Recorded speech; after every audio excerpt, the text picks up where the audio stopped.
사람은요, 진짜 형편이 어려우면 돈보다 먼저 말투가 달라집니다. 남편을 잃고 딸과 단둘이 살면서도 저는 매달 시어머니께 80만 원을 보냈습니다. 설거지하고 편의점에서 밤을 새우며 겨우 마련한 돈이었지요. 그런데 어느 날 우연히 알게 됐습니다. 시어머니가 제가 알던 분이 아니라는 걸요. 오늘은 그 사실을 알게 된 뒤 제가 어떤 선택을 했는지 조용히 말씀드리려 합니다. 새벽 5시 알람이 울립니다. 윤서연은 눈을 뜨자마자 몸을 일으켰습니다. 옆방에서는 10살 딸 하은이가 아직 곤히 자고 있었지요. 서연은 조용히 방문을 닫고 작은 부엌으로 향했습니다. 냉장고를 열었습니다. 반찬통이 2개, 계란 3알, 우유 1팩. 그게 전부였습니다. 오늘은 계란말이를 해줘야겠네. 서연은 중얼거리며 프라이팬을 꺼냈습니다. 기름기 없는 팬에 계란을 부었습니다. 지글지글 소리가 작은 부엌을 채웠지요. 아침 6시 반 하은이를 깨웠습니다. 하은아, 일어나야지. 엄마. 하은이는 눈을 비비며 일어났습니다. 교복을 챙겨 입고 식탁에 앉았지요. 계란말이 2조각과 밥 1공기가 전부였습니다. 엄마는 안 먹어? 엄마는 나중에 먹을게. 어서 먹어. 서연은 딸의 머리를 쓰다듬었습니다. 하은이는 아무 말 없이 숟가락을 들었지요. 엄마가 거짓말하는 걸 알고 있었습니다. 엄마는 항상 나중에 먹는다고 했지만 실제로는 먹지 않았으니까요. 학교 앞까지 배웅을 마치고 서연은 곧장 식당으로 향했습니다. 언니 왔어요. 박미경 사장이 앞치마를 건넸습니다. 네, 시작할게요. 서연은 싱크대 앞에 섰습니다. 설거지. 하루 4시간 시급 9,000원. 점심시간 손님들이 남긴 그릇들이 산더미처럼 쌓여 있었습니다. 거품을 내고 닦고 헹구고 말리고 손이 트고 갈라졌습니다. 밴드를 붙여도 물이 스며들었지요. 하지만 멈출 수 없었습니다. 서연아. 미경이 뒤에서 불렀습니다. 왜요? 오늘 장갑 안 껴? 손 또 터졌잖아. 괜찮아요. 장갑 끼면 설거지가 더 느려져요. 미경은 한숨을 쉬었습니다. 넌 너무 착해서 문제야. 서연은 웃으며 대답하지 않았습니다. 오후 2시 설거지를 마쳤습니다. 집으로 돌아가 샤워를 하고 잠깐 눈을 붙였습니다. 그러다 4시에 일어나 하은이를 학원에 데려다주고 저녁 6시부터는 편의점 알바였습니다. 밤 10시까지. 편의점 일은 설거지보다 조금 나았습니다. 손님 응대, 진열 정리. 단순했습니다. 하지만 서서 일하는 시간이 길었지요. 발이 퉁퉁 부었습니다. 어서 오세요. 담배 한 갑이요. 네, 여기 있습니다. 같은 말을 하루에 100번쯤 반복했습니다. 10시 반 집으로 돌아왔습니다. 하은이는 벌써 잠들어 있었습니다. 책상 위에 쪽지가 놓여 있었지요. 엄마, 저녁 먹고 숙제 다 했어요. 사랑해요. 서연은 쪽지를 가슴에 품었습니다. 그리고 작은 책상 서랍을 열었습니다. 통장과 가계부가 들어 있었습니다. 가계부를 펼쳤습니다. 8월 수입 195만 원. 지출 월세 50만원, 공과금 12만원, 식비 35만원, 하은이 학원비 20만원, 교통비 8만원, 시어머니 송금 80만원. 매달 적자였습니다. 남편 재호가 남긴 보험금을 조금씩 쓰고 있었지요. 하지만 그것도 이제 바닥이었습니다. 서연은 한숨을 쉬며 휴대전화를 꺼냈습니다. 시어머니에게 문자를 보냈습니다. 어머님, 이번 달 생활비 보냈습니다. 건강하세요. 답장은 없었습니다. 늘 그랬습니다. 시어머니 한정임. 서연은 시어머니를 떠올렸습니다. 남편 재호가 살아있을 때부터 형편이 어렵다는 얘기를 들었습니다. 월세 집에 살고 병원비도 부담스러워 한다고 했지요. 그래서 재호가 죽은 뒤에도 서연은 송금을 멈추지 않았습니다. 가족은 끝까지 책임져야 한다. 그게 서연의 신념이었습니다. 하지만 이상한 점이 있었습니다. 시어머니는 병원에 자주 간다고 했지만 병원비 영수증을 한 번도 보여준 적이 없었습니다. 전화를 해도 항상 바쁘다며 빨리 끊었지요. 그리고 가끔 통화 중에 들리는 배경음. 고급스러운 식당 분위기 같았습니다. 기분 탓이겠지. 서연은 고개를 저었습니다. 의심하고 싶지 않았습니다. 다음 날 아침 하은이가 물었습니다. 엄마 할머니는 언제 만나러 가? 응? 할머니. 응. 우리가 할머니 집에 간 지 벌써 1년 넘었잖아. 서연은 멈칫했습니다. 맞았습니다.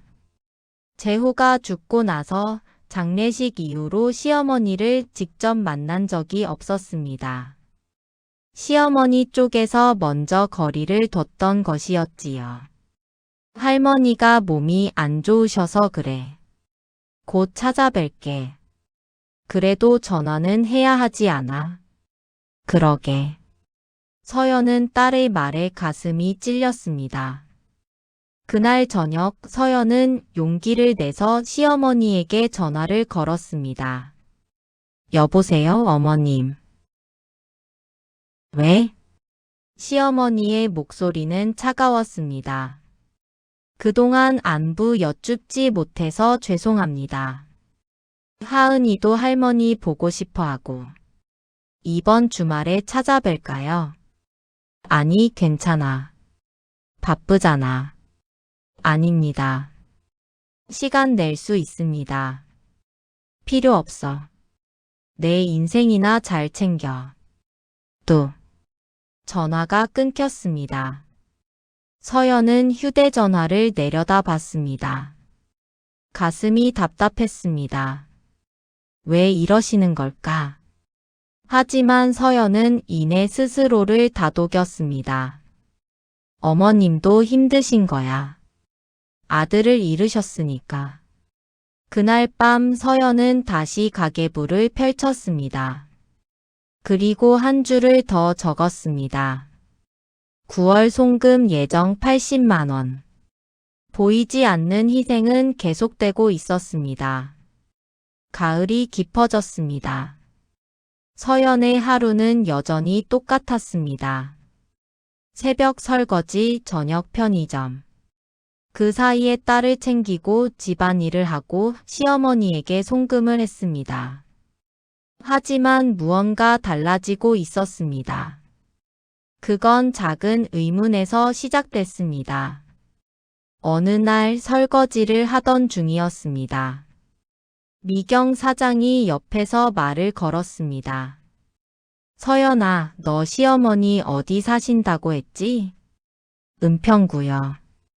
왜요? 아, 거기? 거기 요새 집값 엄청 올랐던데. 네. 어머님은 월세 사세요. 월세? 어머, 그래. 미경은 고개를 갸웃했습니다.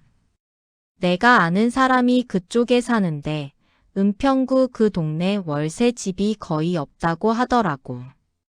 다 자가래. 그럴 리가요. 서연은 웃으며 넘겼습니다.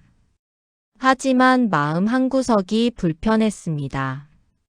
그날 저녁 편의점 일을 마치고 집으로 돌아왔습니다. 하은이가 책상에서 숙제를 하고 있었습니다. 엄마 다녀오셨어요? 응, 저녁은 먹었어? 네. 근데 엄마 오늘 우편함에 이거 왔어요. 하은이가 봉투 하나를 내밀었습니다. 발신인은 보험사였습니다. 서연은 봉투를 열었습니다. 재호씨 보험금 수령 관련 안내. 내용을 읽던 서연은 손이 멈췄습니다. 보험금 수령인이 2명이었습니다. 서연과 시어머니 한정임. 어머님도 받으셨구나. 서연은 중얼거렸습니다. 남편이 어머니를 수령인에 포함시킨 건 당연한 일이었습니다. 하지만 금액을 보고 서연은 놀랐습니다. 시어머니가 받은 금액은 5천만 원이었습니다. 이렇게 많이? 서연이 받은 건 3천만 원이었습니다. 장례비와 빚을 갚고 생활비로 쓰면서 지금은 1천만 원 정도 남아 있었지요. 하지만 시어머니가 5천만 원을 받았다면 왜 매달 80만 원씩 송금을 받았던 걸까요? 서연은 휴대전화를 꺼냈습니다. 시어머니에게 전화를 걸었습니다. 여보세요, 어머님. 왜 또 전화해? 아, 죄송합니다. 그게 보험금 받으신 거 알고 계셨죠? 당연하지. 그게 왜? 그럼 혹시 생활이 좀 나아지셨나 해서요. 제가 보내드리는 돈이 부담이 되실까봐. 너 지금 돈 그만 보내겠다는 거야? 시어머니의 목소리가 날카로워졌습니다. 아, 아닙니다. 그런 게 아니라 내 남편은 내 아들이야. 아들 없는 엄마한테 그 정도는 당연한 거 아니야? 네, 죄송합니다. 그래, 알았으니까 끊어. 또 전화가 끊겼습니다. 서연은 멍하니 휴대전화를 내려다봤습니다. 뭔가 이상했습니다. 보험금 5천만 원을 받았는데 왜 여전히 80만 원이 필요하다는 걸까요? 며칠 후 서연은 우연히 시어머니의 진실을 엿보게 됐습니다. 하은이 학원 앞에서 기다리던 중이었습니다. 옆에서 학부모들이 이야기를 나누고 있었지요. 요새 은평구 집값 진짜 미쳤대요. 맞아요. 우리 언니가 거기 사는데 집값이 2배 올랐대요. 부러워라. 거기 땅 가진 사람들 대박 났겠네요. 서연은 귀를 기울였습니다. 은평구. 시어머니가 사는 동네였습니다. 학원이 끝나고 하은이와 함께 집으로 걸어가면서 서연은 물었습니다. 하은아, 너 할머니 집 기억나? 응, 왜? 할머니 집이 어땠어? 깨끗했어. 그리고 크기도 좀 컸던 것 같아. 크기가? 응. 방이 3개나 있었어. 서연은 발걸음을 멈췄습니다. 방 3개? 월세집에 방이 3개라는 건 흔치 않았습니다. 더구나 은평구였습니다. 설마. 서연은 고개를 저었습니다. 의심하고 싶지 않았습니다. 하지만 의문은 계속 쌓여갔습니다. 다음 날 설거지를 하던 중 미경이 다가왔습니다. 서연아, 너 요새 얼굴이 안 좋아. 무슨 일 있어? 아니요, 괜찮아요. 거짓말. 나한테 말해봐. 서연은 잠시 망설이다가 입을 열었습니다. 사장님, 제가 이상한 걸 물어봐도 될까요? 뭔데? 만약에요. 만약에 누군가 돈이 있는데 없는 척 한다면 그게 나쁜 건가요? 미경은 눈을 깜빡였습니다. 그야 상황에 따라 다르지. 왜? 아니, 그냥요. 혹시 시어머니 얘긴가? 서연은 대답하지 못했습니다. 미경은 한숨을 쉬었습니다. 서연아, 너 시어머니한테 매달 얼마 보내? 80만 원이요. 80. 너 한 달에 200도 안 버는데. 그래도 어머님이시잖아요. 미경은 고개를 저었습니다. 너 한번 알아봐. 내 시어머니가 정말 어려운지. 어떡해요? 등기부등본 떼보면 돼. 어머니 집이 월세인지 자가인지. 그 정도는 알아야지. 서연은 입술을 깨물었습니다. 그날 저녁 서연은 인터넷으로 등기부등본을 열람했습니다. 주소를 입력했습니다. 시어머니의 주소. 화면에 결과가 떴습니다. 소유자 한정임. 취득일 1998년 3월. 자가였습니다. 서연은 숨이 막혔습니다. 월세가 아니었습니다. 시어머니는 25년 전부터 그 집을 소유하고 있었습니다. 서연은 손을 떨며 추가로 검색했습니다. 시어머니 이름으로 된 부동산이 더 있었습니다. 서울 성북구 오피스텔 한 채, 경기도 고양시 상가 한 채. 서연은 화면을 멍하니 바라봤습니다. 거짓말이었어. 시어머니는 어렵지 않았습니다. 오히려 부유했습니다. 그렇다면 왜 자신에게 매달 80만 원을 받았던 걸까요? 서연은 주먹을 쥐었습니다. 다음 날 서연은 시어머니에게 전화를 걸었습니다. 여보세요, 어머님. 왜? 어머님, 제가 한 가지 여쭤봐도 될까요? 뭔데? 어머님 집이 자가이신가요? 전화 너머로 긴 침묵이 흘렀습니다. 네가 왜 그걸 물어? 제가 등기부등본을 봤습니다. 뭐? 어머님은 부동산도 여러 채 갖고 계시더군요. 또다시 침묵. 그리고 시어머니가 차갑게 말했습니다. 그래서? 왜 저한테 거짓말을 하신 거예요? 거짓말? 난 거짓말한 적 없어. 네가 알아서 보낸 거잖아. 하지만 어머님은 어렵다고. 내가 언제 어렵다고 했어? 내가 착각한 거지. 서연은 말문이 막혔습니다. 시어머니가 이어 말했습니다. 서연아, 네가 나한테 돈 보낸 건 내 선택이야. 내가 강요한 적 없어. 그러니까 이제 와서 따지지 마. 어머님. 그래, 알았으니까 할 말 없으면 끊을게. 어머님. 서연은 소리쳤습니다. 저 지금 정말 힘듭니다.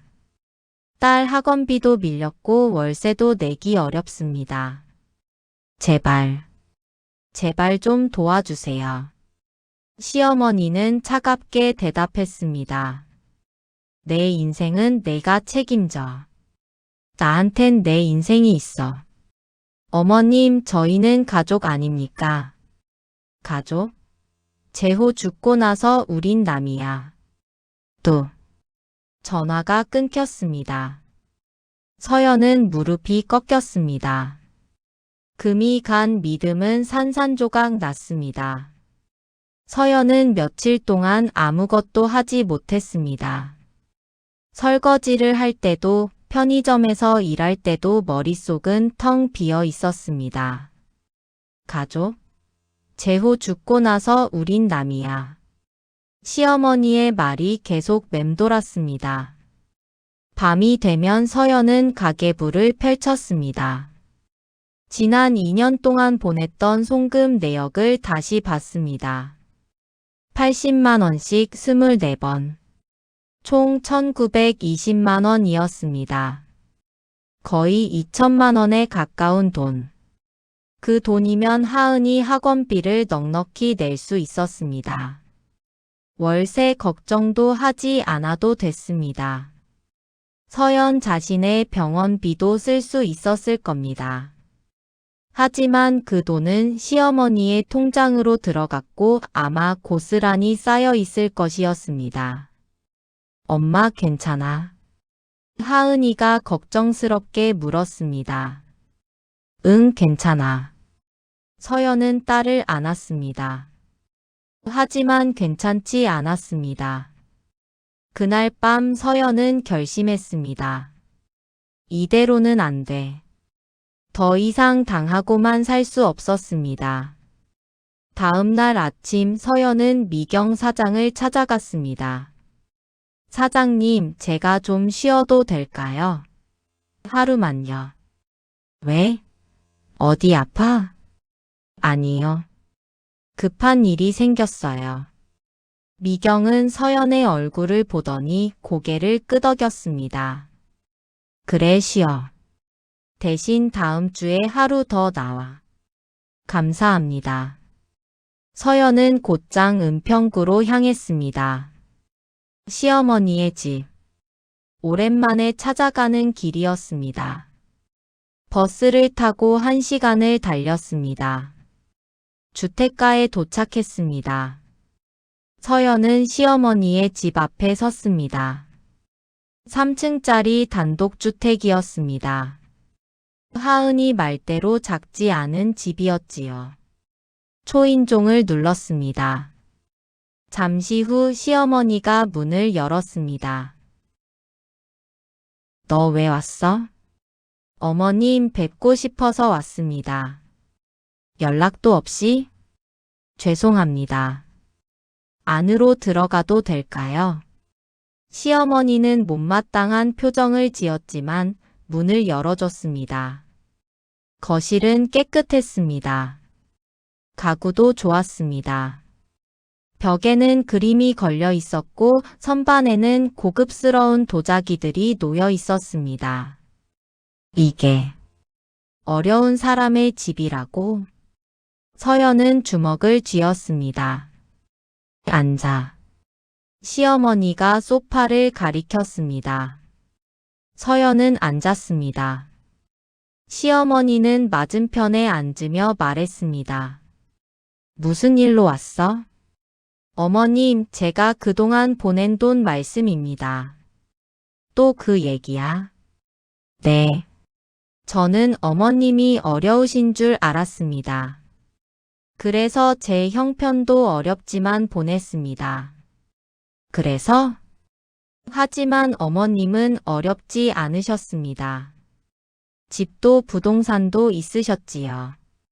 시어머니는 팔짱을 껐습니다. 그게 뭐 어때서? 어머님, 저는 지금 정말 힘듭니다. 딸 하나 키우기도 벅찹니다. 그러니 제발. 제발 뭐? 제가 보낸 돈을 돌려주세요. 서연은 고개를 숙였습니다. 시어머니는 웃었습니다. 비웃음이었습니다. 돌려달라고? 네가 자발적으로 보낸 돈을? 하지만 어머님이 저를 속이셨잖습니까? 속이다니. 난 내게 거짓말한 적 없어. 어머님. 서연은 목소리를 높였습니다. 어머님은 저를 이용하셨습니다. 제 선의를 이용해서 돈을 받으셨습니다. 이용? 웃기는 소리 하네. 시어머니가 벌떡 일어났습니다. 서연아, 넌 며느리야. 며느리가 시어머니 봉양하는 건 당연한 거 아니야? 봉양이요? 어머님은 저보다 훨씬 부유하신데요. 그건 내 돈이야. 내가 평생 모은 돈이라고. 하지만, 그리고 말이야. 시어머니는 차갑게 말했습니다. 내 남편 재호가 죽었을 때 보험금 받았지? 그것도 내 덕분이야. 무슨 말씀이세요? 보험 가입한 거 내가 시킨 거야. 재호가 보험 들기 싫어했는데 내가 설득했지. 그 돈으로 네가 살았잖아. 서연은 말문이 막혔습니다. 그러니까 네가 나한테 준 돈은 은혜를 갚은 거야. 이제 와서 돌려달라는 건 염치 없는 소리지. 어머님, 알았으면 나가. 시어머니가 문을 열었습니다. 나가. 다신 오지 마. 서연은 떨리는 몸을 일으켰습니다. 그리고 문 앞에서 돌아섰습니다. 어머님. 뭐? 제가 후회하지 않으실 겁니까? 뭐? 이렇게 저를 내치시면 언젠가 후회하실 겁니다. 시어머니는 코웃음을 쳤습니다. 후회? 내가? 웃기지 마. 넌 내게 아무것도 아니야. 서연은 더 이상 말하지 않았습니다. 집을 나왔습니다. 버스 정류장으로 걸어가면서 서연은 눈물을 흘리지 않았습니다. 대신 차갑게 다짐했습니다. 좋아. 어머님이 그렇게 나오신다면 저도 방법이 있습니다. 집으로 돌아온 서연은 책상 앞에 앉았습니다. 노트북을 켰습니다. 그리고 검색을 시작했습니다. 부당이득 반환 청구. 증여 취소. 민법 제741조. 법은 약자의 편이라고 했습니다. 서연은 약했지만 법은 알았습니다. 며칠 동안 서연은 밤마다 공부했습니다. 법률 상담 사이트를 뒤졌습니다. 판례를 찾아봤습니다. 그리고 마침내 실마리를 찾았습니다. 착오에 의한 증여는 취소할 수 있다. 서연이 돈을 보낸 건 시어머니가 어렵다는 착오 때문이었습니다. 그렇다면 법적으로 돌려받을 방법이 있을지도 몰랐습니다. 서연은 무료 법률 상담소를 찾았습니다. 다음 주 월요일 예약을 잡았습니다. 그리고 서연은 하은이에게 말했습니다. 하은아, 엄마가 곧 바쁠 거야. 왜? 중요한 일이 생겼어. 그러니까 너 혼자 있을 수 있겠니? 하은이는 고개를 끄덕였습니다. 응, 괜찮아. 엄마 힘내. 서연은 딸을 꼭 안았습니다. 복수의 시작이었습니다. 하지만 서연은 알고 있었습니다. 이건 복수가 아니라 정당한 권리를 찾는 일이라는 것을. 월요일 아침 서연은 법률상담소를 찾았습니다. 작은 사무실이었습니다. 변호사 한 명이 책상 앞에 앉아 있었지요. 안녕하세요. 윤서연 씨 맞으시죠? 네, 맞습니다. 앉으세요. 무슨 일로 오셨어요? 서연은 준비해 온 서류를 꺼냈습니다. 송금 내역서, 가계부, 시어머니의 부동산 등기부 등본. 제가 시어머니께 2년 동안 매달 80만 원씩 보냈습니다. 총 1920만 원입니다. 변호사는 서류를 훑어봤습니다. 시어머니가 경제적으로 어려우신 줄 알고 보내신 거군요. 네. 그런데 알고 보니 시어머니는 부동산을 여러 채 갖고 계셨습니다. 변호사는 고개를 끄덕였습니다. 이건 부당이득 반환 청구로 갈 수 있을 것 같습니다. 다만 입증이 중요합니다. 입증이요? 네. 시어머니가 실제로 어려웠는지 아니면 거짓으로 어려운 척했는지를 증명해야 합니다. 서연은 입술을 깨물었습니다. 그럼 어떻게 해야 하나요? 통화 녹음, 문자 내역, 증인 진술 같은 게 필요합니다. 시어머니가 어렵다고 말했다는 증거요. 서연은 고개를 숙였습니다. 통화는 대부분 짧게 끝났습니다. 문자도 많지 않았습니다. 증거가 부족할 것 같습니다. 변호사는 한숨을 쉬었습니다. 그렇다면 어렵겠네요. 하지만 포기하지 마세요. 다른 방법도 있습니다. 다른 방법이요? 시어머니와 대화를 다시 시도해 보세요. 이번엔 녹음을 하면서요. 서연은 눈을 크게 떴습니다. 녹음을요? 네. 합법적인 방법입니다. 본인이 참여한 대화는 녹음할 수 있습니다. 서연은 천천히 고개를 끄덕였습니다. 상담을 마치고 집으로 돌아오면서 서연은 계획을 세웠습니다. 다시 시어머니에게 전화를 걸기로 했습니다. 이번엔 녹음을 하면서. 그날 저녁 서연은 녹음 앱을 켰습니다. 그리고 시어머니에게 전화를 걸었습니다. 여보세요, 어머님. 또 왜? 어머님, 저번에 뵀을 때 말씀드린 것 기억하시죠? 돈 얘기? 이제 그만해. 어머님, 제가 그동안 보낸 돈은 어머님이 어려우시다고 해서 보낸 겁니다. 내가 언제 어렵다고 했어? 남편 재호가 살아있을 때 그렇게 말씀하셨잖습니까? 그건 재호가 한 말이지 내가 한 말이 아니야. 서연은 숨을 참았습니다.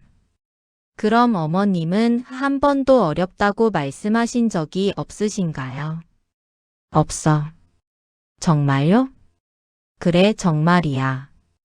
내가 착각한 거지. 서연은 녹음을 멈췄습니다. 충분했습니다. 하지만 이것만으로는 부족했습니다. 더 확실한 증거가 필요했습니다. 다음 날 서연은 미경 사장에게 부탁했습니다. 사장님, 혹시 아는 사람 중에 은평구에 사는 분 있으세요? 응? 왜? 제 시어머니에 대해 알아보고 싶어서요. 미경은 고개를 끄덕였습니다. 우리 동생이 거기 살아. 소개해줄까? 네, 부탁드립니다. 며칠 후 서연은 미경의 동생을 만났습니다. 안녕하세요. 저는 윤서연이라고 합니다. 네, 언니한테 들었어요. 시어머니가 은평구에 산다고요? 네. 혹시 한정임이라는 분 아시나요? 한정임? 잠깐만요. 미경의 동생은 휴대전화를 꺼내 동네 주민 단톡방을 확인했습니다. 아, 이분이요? 사진 있어요. 화면에는 시어머니의 사진이 떠 있었습니다.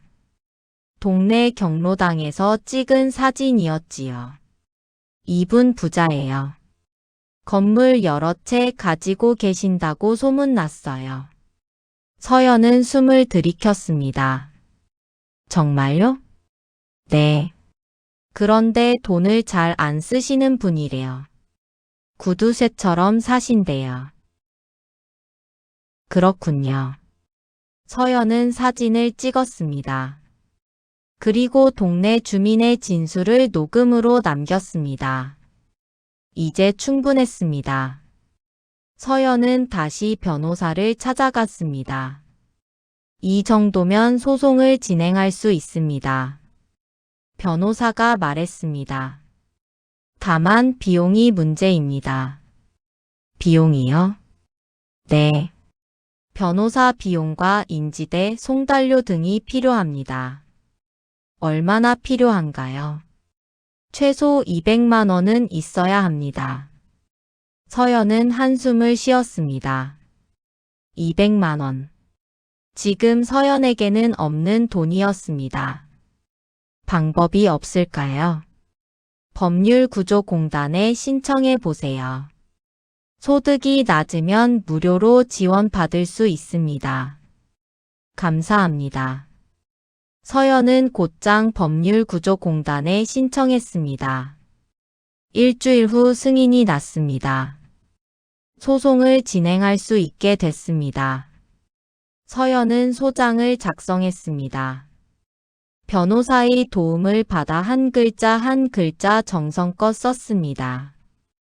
부당이득 반환 청구 소송. 피고 한정임. 청구 금액 1,920만 원. 소장을 법원에 제출했습니다. 며칠 후 시어머니에게 소장이 송달됐습니다. 그날 밤 시어머니에게서 전화가 왔습니다. 너 미쳤어? 시어머니의 목소리는 분노로 가득했습니다. 어머님. 소송? 네가 나를 고소했어? 네. 제가 보낸 돈을 돌려받기 위해서입니다. 이 배은망덕한 것. 내가 감히. 어머님, 저는 제 권리를 찾는 겁니다. 권리? 웃기지 마. 넌 이제 끝이야. 어머님도 법정에서 진실을 말씀하시면 됩니다. 진실? 좋아, 법정에서 보자. 내가 내 인생 완전히 망가뜨려 줄 테니까. 또. 전화가 끊겼습니다. 서연은 휴대전화를 내려놓았습니다. 떨렸지만 후회하지 않았습니다. 이제 돌아갈 수 없었습니다. 하은이가 방문을 열고 들어왔습니다. 엄마 무서워? 아니, 안 무서워. 거짓말. 엄마 손 떨리잖아. 서연은 딸을 안았습니다. 하은아, 엄마는 괜찮아. 우리는 잘못한 게 없으니까. 응. 나도 엄마 믿어. 서연은 딸의 머리를 쓰다듬었습니다. 진실의 무게는 무거웠습니다. 하지만 서연은 이제 그 무게를 견딜 수 있었습니다. 2달이 흘렀습니다. 법정 날짜가 잡혔습니다. 서연은 아침 일찍 일어나 정장을 입었습니다. 오래된 옷이었지만 깨끗이 다려 입었지요. 엄마 오늘이야? 하은이가 물었습니다. 응. 엄마 잘할 수 있어. 힘내. 서연은 딸을 꼭 안았습니다. 법원에 도착했습니다. 변호사가 먼저 와 있었습니다. 긴장하지 마세요. 우리가 준비한 증거면 충분합니다. 네, 감사합니다. 법정 문이 열렸습니다. 들어가니 시어머니가 앉아 있었습니다. 옆엔 변호사가 함께 있었지요. 시어머니는 서연을 째려봤습니다. 서연은 시선을 피하지 않았습니다. 판사가 입장했습니다. 재판을 시작하겠습니다. 서연 측 변호사가 먼저 말했습니다. 원고는 피고에게 2년 동안 총 1,920만 원을 송금했습니다. 원고는 피고가 경제적으로 어렵다고 믿었기에 이를 송금했습니다. 증거가 있습니까? 네. 송금 내역서와 통화 녹음, 그리고 증인 진술이 있습니다. 증거들이 제출됐습니다. 시어머니 측 변호사가 반박했습니다. 피고는 원고에게 어렵다고 말한 적이 없습니다. 원고가 자발적으로 보낸 것입니다. 그렇다면 피고의 재산 상태는 어떻습니까? 피고는 부동산을 보유하고 있지만 이는 피고가 평생 모은 재산입니다. 하지만 피고는 원고에게 재산 상태를 숨겼습니다. 숨긴 것이 아니라 말하지 않았을 뿐입니다. 공방이 이어졌습니다. 서연은 증인으로 나섰습니다. 증인은 피고와 어떤 관계입니까? 시어머니입니다. 왜 돈을 보냈습니까? 남편이 돌아가신 후 시어머니가 혼자 사시고 어렵다고 생각했습니다. 가족이니까 도와야 한다고 생각했습니다. 피고가 어렵다고 말했습니까? 직접적으로는 아니지만 그렇게 암시했습니다. 병원비가 부담스럽다, 생활이 힘들다는 식으로요. 증거가 있습니까? 서연은 녹음 파일을 제출했습니다. 판사는 녹음을 들었습니다. 시어머니의 목소리가 법정에 울려 퍼졌습니다. 재호가 어렵다고 했지 내가 한 말이 아니야. 판사는 고개를 끄덕였습니다. 피고 측 반론하십시오. 시어머니가 증인석에 섰습니다. 저는 며느리에게 돈을 요구한 적 없습니다. 며느리가 알아서 보낸 겁니다. 그렇다면 왜 거절하지 않았습니까? 며느리의 마음이니까요. 하지만 증인은 재산이 있었습니다. 제 재산은 제가 모은 겁니다. 며느리와 상관없습니다. 며느리가 어렵다는 사실을 알면서도 돈을 받았습니까? 시어머니는 대답하지 못했습니다. 판사는 서류를 검토했습니다. 잠시 정회하겠습니다. 1시간 후 재판이 재개됐습니다. 판사가 말했습니다. 판결을 선고하겠습니다. 법정이 조용해졌습니다. 원고의 청구를 일부 인용합니다. 피고는 원고에게 1,000만 원을 반환하십시오. 서연은 숨을 들이켰습니다. 1,000만 원. 전부는 아니었지만 절반 이상이었습니다. 다만 나머지 금액은 원고의 자발적 증여로 판단하여 기각합니다. 판사가 계속 말했습니다. 피고는 원고의 경제적 상황을 알면서도 송금을 거절하지 않았습니다. 이는 신의성실의 원칙에 어긋납니다. 따라서 일부 반환 의무가 있습니다. 쿵. 판사가 망치를 두드렸습니다. 재판이 끝났습니다. 법정을 나오면서 서연은 시어머니와 마주쳤습니다. 시어머니는 입술을 떨었습니다. 너, 이제 만족해? 어머님, 넌 이제 정말 남이야. 다시는 내 앞에 나타나지 마. 서연은 차분하게 말했습니다. 어머님도 후회하지 마세요. 이건 제가 선택한 길이니까요.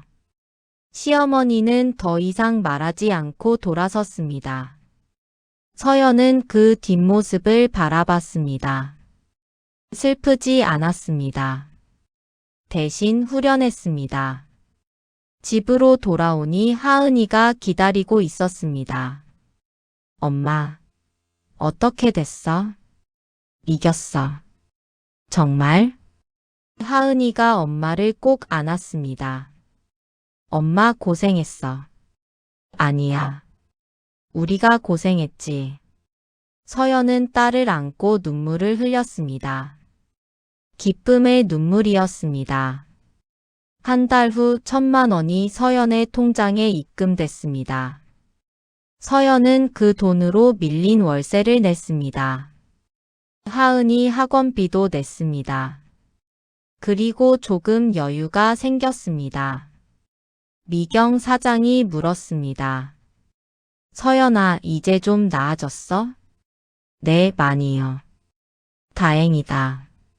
근데 너 이제 시어머니랑 어떻게 지낼 거야? 서연은 잠시 생각했습니다. 모르겠어요. 아마 다시 만나지 않을 것 같아요. 그래도 가족인데.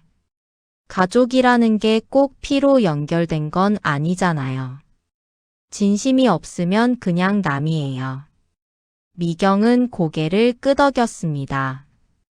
너 많이 변했다. 네. 저도 알아요. 서연은 웃었습니다. 그날 밤 서연은 하은이와 함께 저녁을 먹었습니다. 오랜만에 고기를 샀습니다. 엄마 이거 비쌌지? 괜찮아. 오늘은 특별한 날이니까. 무슨 날인데? 엄마가 새로 시작하는 날이야. 새로 시작. 응. 이제부터 엄마는 누구에게도 휘둘리지 않을 거야. 우리 둘이서 행복하게 살 거야. 하은이는 환하게 웃었습니다. 좋아. 서연은 딸을 바라보며 생각했습니다. 복수는 끝났습니다. 아니, 어쩌면 복수가 아니었습니다. 그저 자신의 권리를 찾았을 뿐이었습니다. 그리고 깨달았습니다. 착한 것과 당하는 것은 다르다는 것을. 가족이라는 이름으로 희생을 강요당할 필요는 없다는 것을. 서연은 창밖을 바라봤습니다. 밤하늘에 별이 빛나고 있었습니다. 하은아. 응? 엄마가 앞으로 더 열심히 살게. 우리 둘이 행복하게 살자. 응. 엄마 사랑해. 나도 사랑해. 서연은 딸을 안았습니다. 이제 시작이었습니다. 진짜 인생은 지금부터였습니다. 누구의 그늘도 누구의 기대도 아닌 오직 자신과 딸을 위한 삶. 서연은 그렇게 새로운 길을 걸어갔습니다. 그리고 그 길 위에는 희망이 있었습니다.